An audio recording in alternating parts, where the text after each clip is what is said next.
Is going on. All right, so we just completed this awesome off-grid application for this customer here that was referred by Signature Solar. We have in the back here 16 of the batteries that we're going to use. Let me go ahead and show you what we have here. So they are EG4, which means the fourth generation by Life Power 4. This is 5,120 watt hours in this 48 volt lithium iron phosphate battery. And let me go ahead and show you what we use this for the application for this house. Okay, I lied. Let me go ahead and show you the solar first. Okay, as you can see here, we have a grand total of, excuse me. We have a grand total between this side and this side. 32 solar panels. We have one extra just in case anything happens. Always, it's nice, right? Anyways, it also helps with the piping and things like that. So this is ran into a series of 8, and so what that does is allows each inverter, because there's 4 of them, to run on its own individual circuit, powering the system on demand with a 97% efficiency. So these are monocrystalline. These are bifacial. We use them for the roof and for the ground mounts, doesn't matter. The cost efficiency is about the same at that point. But what makes these unique is that they do have a potential 15% power output efficiency. So roughly 440 watts instead of 400 watts. Anyways, let me go ahead and show you the battery bank. All right, this is Mr. Goodrich. We just got done installing these, so please explain how we got the system. This is absolutely phenomenal. I cannot believe it. I finally have my solar system installed. And let me tell you, what I did was I got on YouTube, started looking around, I started having people come out and give me prices.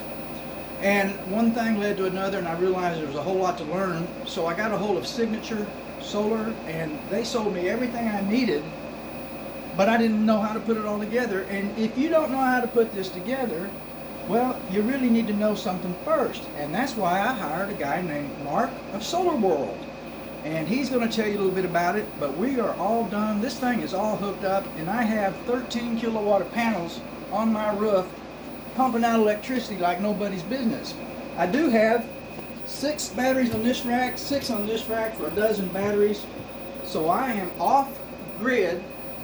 That does not mean that I'm not hooked up to the power company. I am in case there's no sun out for a few days. Maybe there's a rainstorm for a week. I still have power no matter what. But my electric bill, brother, we're going to cut this thing down to nil. And then if the grid does go down, well, y'all come over, because I'm going to have electricity, I'm going to have hot water, I'm going to have everything I need. This is what I've been wanting. Well, that's Mr. Goodrich there, another satisfied customer. So let me go ahead and walk you through the process here. So this is the 5 kW. This is a stackable platform, so he does have 20 kW of usable power. Sorry for the tape here. We are labeling which inverter switch when we're doing all the wiring and aspect.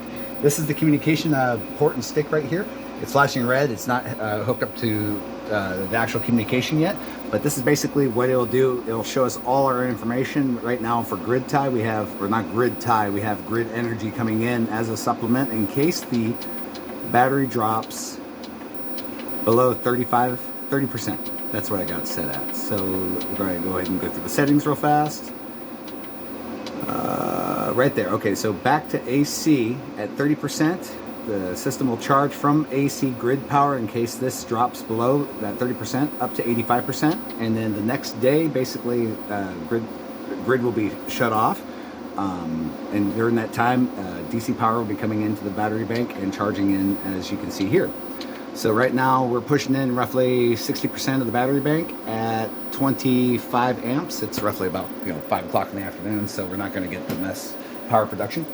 Here we have the 6-pack that Mr. Goodrich was talking about. These are the BMS cables that go to each one of the batteries here.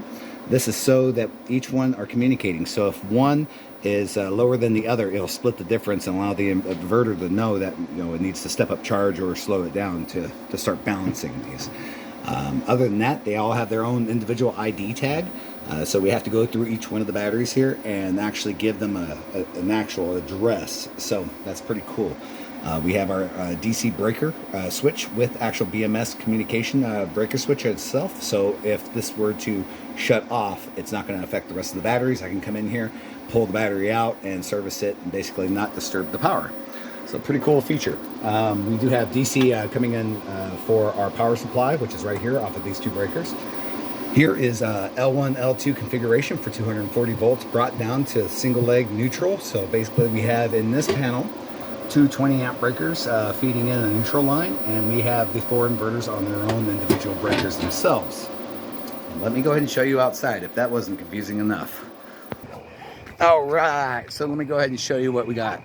So we have the DC power coming in on and through this box for in and out power going for the house, coming into the flex tube, going into breaker 1. As you can see here, it's absolute rat's nest. That's why we got called out. So we ended up installing and bringing over the meter to this pole here and separating, as you can tell, from this is now the house panel directly tied in from the inverters output only. This is line incoming power L1, L2 neutral. We now supply the inverters for incoming power for charge only. So if I shut this off, they are only on solar. And right now they are on solar until otherwise, when that battery drops below 30%, then these breakers will supply incoming power to feed the inverters and do what's called AC bypass. It's a transformer step, transformer. Anyways. All right. Otherwise, we do not have net metering. We are not communicating with the grid. As you can tell, they're exactly at 0. They're not moving forward or backwards because we're on solar. So, all right, guys, keeping you updated. This is out in Houston, probably about 3 hours away from home. Lots of nights in hotels and so forth like that. But always here to answer any questions. Thank you. God bless.